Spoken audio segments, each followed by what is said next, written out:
Hello সবাইকে। তো এটা হচ্ছে আমার সপ্তমীর আউটফিট। তো কোনো প্ল্যান ছিল না যে যাব কোথাও, তো হট করে মনে হলো যে একটুখানি দেখে আসি প্যান্ডেলটা কেমন হয়েছে পাড়ার।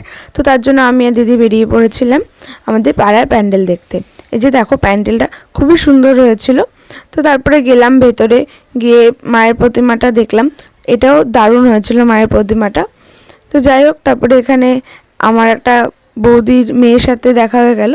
তো ওর সাথে কিছুটা সময় কাটালাম।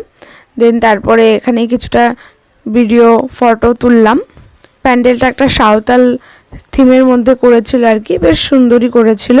তারপর সেখান থেকে চলে যাই আমরা আরেকটা প্যান্ডেলে, এটাও আমাদের বাড়ি থেকে খুবই কাছে। তো এখানে দুটো পুজো হয়, তো সেখানে কিছুটা সময় কাটিয়ে দিন আমরা তাড়াহুড়ো করে বাড়িতে চলে আসি। তারপর এখান থেকে আমি গেছিলাম একটু বাজারে, একটু দরকারে। তো বাড়িতে এসে দেখি এখানে মা টেবিল কভারটা লাগিয়ে ফেলেছে। তো এটার কোয়ালিটিটা দারুণ ছিল, এটা আমরা অনলাইন থেকেই নিয়েছিলাম। তো এইভাবে আমার সপ্তমীটা কাটালাম। তো ভিডিওটা এখানটাই এন্ড করছি, দেখা হচ্ছে অন্য কোনো ভিডিওতে। বাই।